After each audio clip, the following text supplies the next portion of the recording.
Anak-anak, selamat pagi. Bagaimana kabarmu hari ini? Sehat tentunya ya.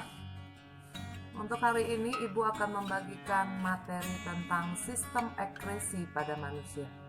Apa itu sistem ekresi? Kita lihat materi ini.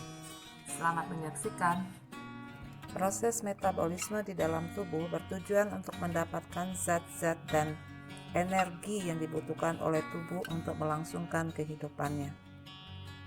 Zat-zat sisa yang dihasilkan dari proses metabolisme harus dikeluarkan dari dalam tubuh karena bersifat racun.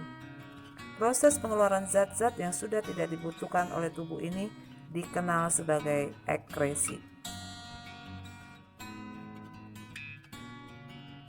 Ginjal manusia terletak di rongga perut sebelah belakang, di kanan kiri ruas-ruas tulang pinggang. Organ yang berbentuk seperti kacang merah ini berjumlah sepasang dengan panjang sekitar 10 cm dan berat masing-masing sekitar 200 gram pada orang dewasa atau sekitar 0,5% dari berat badan. Ginjal sebelah kiri terletak sedikit lebih tinggi daripada ginjal sebelah kanan. Ginjal manusia memiliki fungsi yaitu menyaring darah sehingga dihasilkan urin.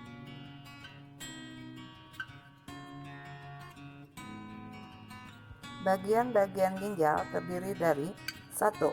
Korteks, 2. Medula, 3. Pelvis. Bagian korteks merupakan bagian terluar ginjal. Di dalam korteks terdapat banyak unit-unit penyaring darah yang disebut nefron yang berjumlah sekitar 1 juta. Bagian medula merupakan bagian tengah ginjal yang banyak berisi tubulus penyalur urin. Sedangkan pelvis merupakan bagian terdalam ginjal, berupa rongga tempat bermuaranya urin dari tubulus-tubulus sebelum disalurkan ureter menuju kantung kemih.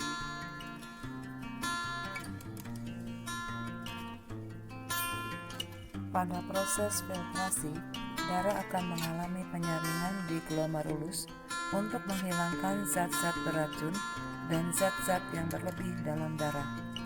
Hasil penyaringan ini ditampung pada kapsula Bowman dan disebut urin primer atau filtrat glomerulus. Urin primer mengandung air, garam NaCl, glukosa, asam amino, dan urea. Sepasang ginjal menghasilkan filtrat 125 ml per menit atau sekitar 180 liter per hari.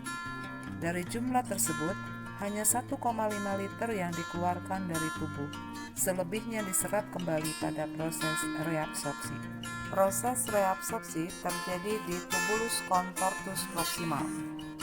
Proses reabsorpsi adalah penyerapan kembali zat-zat dalam urin primer yang masih dibutuhkan oleh tubuh. Proses reabsorpsi ini menghasilkan filtrat tubulus atau urin sekunder. Urin sekunder mengandung air, garam, urea, dan zat warna empedu.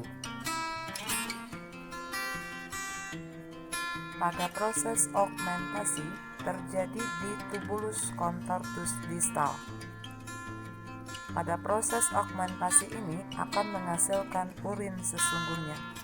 Setelah mengalami augmentasi, urin akan dikumpulkan dari unit-unit penyaring darah melalui tubulus pengumpul ke rongga ginjal. Selanjutnya, urin akan menuju ke kantung kemih melalui ureter.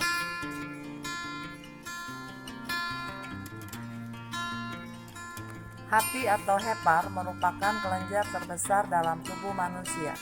Memiliki berat 2 kg pada orang dewasa, berwarna merah kecoklatan dan terletak pada rongga perut sebelah kanan, tepat di bawah sekat rongga badan atau diafragma. Hepar memiliki fungsi sebagai organ sekresi dan organ ekresi. Sebagai organ sekresi, hepar mengeluarkan getah empedu yang mengandung garam-garam empedu ke duodenum untuk mengemulsikan lemak pada makanan yang dicerna. Sebagai organ ekresi, hepar mengeluarkan zat warna empedu dan urea. Di samping sebagai organ ekresi, hepar juga memiliki beberapa fungsi lain, yaitu membunuh kuman penyakit dan menawarkan racun, mengatur kadar gula darah, sebagai tempat pembentuk protrombin dan fibrinogen, sebagai tempat pengubahan provitamin A menjadi vitamin A, dan tempat perombakan protein sehingga dihasilkan amoniak, urea, dan asam urat. Anak-anak, itulah materi yang bisa Ibu bagikan buat kita semua. Mudah-mudahan apa yang sudah dibagikan ini boleh bermanfaat buat kita semua. Terima kasih, sampai ketemu kembali.